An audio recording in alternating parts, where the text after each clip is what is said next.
lieu très curieuse, Jacques Rancière, le philosophe, a écrit un livre qui s'appelle Le Maître ignorant. Le maître du troisième univers, c'est presque un maître ignorant. C'est quelqu'un qui ne joue plus la carte de son savoir tel qu'on le joue habituellement. Son savoir est ailleurs. Alors, le maître ignorant, c'est un homme qui, à la fin après la Révolution, a dû quitter la France au moment de la Restauration parce qu'il avait été très impliqué pendant la Révolution. Il a dû quitter la France et il ne savait faire qu'une chose, c'est enseigner le français. Et cette histoire est racontée par ce philosophe Jacques Rancière. Et arrivé en Hollande, là où il a trouvé un poste, il n'avait rien à sa disposition parce qu'il ne parlait pas hollandais. Et pour apprendre le français, il ne comprenait pas, donc il avait juste un livre où il y avait écrit d'un côté la partie hollandaise et de l'autre la partie française. Et il a réuni ses élèves et il leur a dit, écoutez, je ne peux pas grand-chose pour vous pour l'instant, le temps que j'apprenne le hollandais, mais je vous donne ce livre et voyons ce que ça donnera lorsque vous l'aurez consulté pendant 6 mois. Il s'attendait, évidemment, il s'attendait à une catastrophe, il avait fait au mieux, et il a été extrêmement surpris de constater que non seulement les gens avaient beaucoup progressé, mais ils parlaient pratiquement français. Pour vous dire que l'action du maître n'a pas été celle qui a dit ce qu'il fallait apprendre, mais il a mis en condition les gens d'être acteurs de leur apprentissage. Ils ont pu comparer, ils ont pu essayer, ils ont pu se tromper. Finalement, leur intelligence était sollicitée et non pas simplement leur mémoire. Et un livre a été écrit là-dessus parce que je trouve ça tellement significatif que le maître devienne ignorant. Mais je trouve malgré tout le mot un peu excessif parce qu'il n'est pas vraiment ignorant. Il sait quelque chose, le maître, mais il sait quelque chose qui ne sert plus à apporter un savoir, il sait quelque chose qui lui permet de relancer, d'accompagner, mais jamais de se substituer à l'aventure que celui qui est en train de fabriquer est en train de construire. Cette lente appropriation du sens vient de l'activité même de l'élève. Et la deuxième expérience qui est menée actuellement, ça s'appelle la classe inversée, je trouve ça très joli. Des enseignants sentant que le deuxième univers ne marche plus. À l'école, il y a de la concurrence sur les plaisirs, le deuxième univers marche mal, et ils se sont réunis, ils ont dit qu'est-ce qu'on pourrait faire. Et ils ont créé le concept de classe inversée, que je trouve très très joli. C'est-à-dire qu'au lieu de venir en classe et de recevoir un savoir tel que le deuxième univers peut le définir, c'est-à-dire quelqu'un qui sait vers quelqu'un qui ne sait pas, la classe inversée, elle s'organise comme ça. La veille du cours, on distribue le polycopier aux élèves et ils le travaillent le soir tout seuls. Le lendemain matin, ils se réunissent par 3 en évoquant ce qu'ils ont compris ou ce qu'ils ont fait de ce qu'on leur a donné. S'il y en a un qui n'a pas compris, c'est les 2 autres qui lui expliquent. Il y a donc une dynamique propre au groupe lui-même.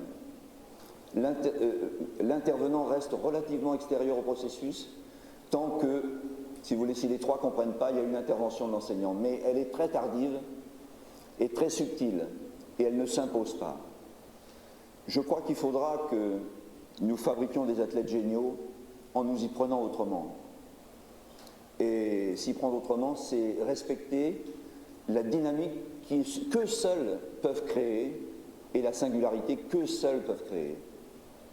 Dans le troisième univers, on est tout de suite dans le style individuel. Dès l'enfance, on reconnaît un style et on l'amende, on l'enrichit, on le respecte. Dans le deuxième univers, on est dans une technique qui se stylise à la fin. C'est complètement opposé. L'univers 2 et l'univers 3 en termes d'apprentissage sont diamétralement opposés en termes de conception. Je suis en train de me rappeler, je t'ai jamais raconté ça. D'un seul coup, ça m'est venu. P2B, je suis étudiant en Krebs-Zougat pour être prof de PS. Et en gros, je commence à un peu m'ennuyer. vient les vacances de février et il faut que je trouve un moyen de me barrer du Krebs. Et je regarde sur une annonce de la mairie de Courbevoie, cherchons prof de ski pour encadrer classe de neige. Je dis c'est génial. Je postule, j'ai jamais fait de ski, hein. Jamais été à la montagne. Je postule en me disant ils vont bien trouver un prof de truc, je vais jamais y aller. Je reçois un coup de fil, le Krebs-Zulgate est réputé, vous pouvez venir. Et donc je me suis dit, là je suis mal quand même. Donc pour être un maître ignorant, pour le coup, j'étais vraiment ignorant. Eh bien, il s'est passé un truc absolument incroyable, c'est exactement ce que François vient de raconter. C'est-à-dire qu'à la fin des 15 jours du stage de ski, les monos n'avaient jamais vu une classe ayant progressé de la sorte. Il n'y a pas eu d'échec chez les petits. Évidemment, quand moi je me plantais, ils comprenaient que c'était normal qu'eux aussi le fassent. Et ça a été une expérience. Mais c'est marrant, je ne t'ai jamais raconté ça.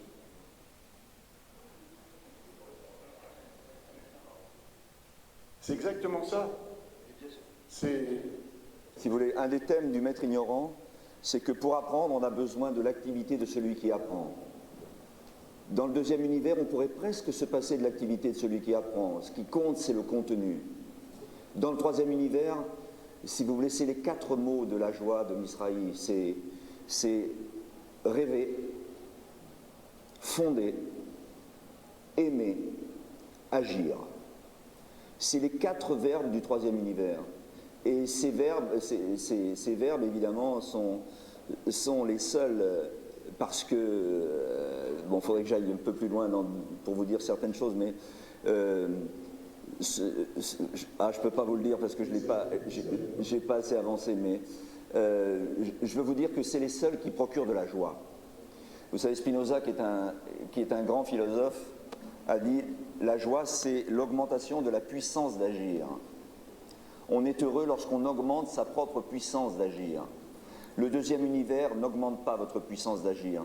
Il vous rend dépendant d'un univers qui n'est pas le vôtre. Seul le troisième univers procure de la joie. Et le sport a besoin de joie, parce que c'est dur, c'est long, ça prend du temps, c'est difficile. Mais en même temps, la récompense est merveilleuse, parce que lorsque quelqu'un se sent grandir pour lui-même, c'est l'Eureka d'Archimède, c'est des sensations que j'espère vous avez rencontrées, bien entendu, mais en tout cas on peut les souhaiter à nos élèves.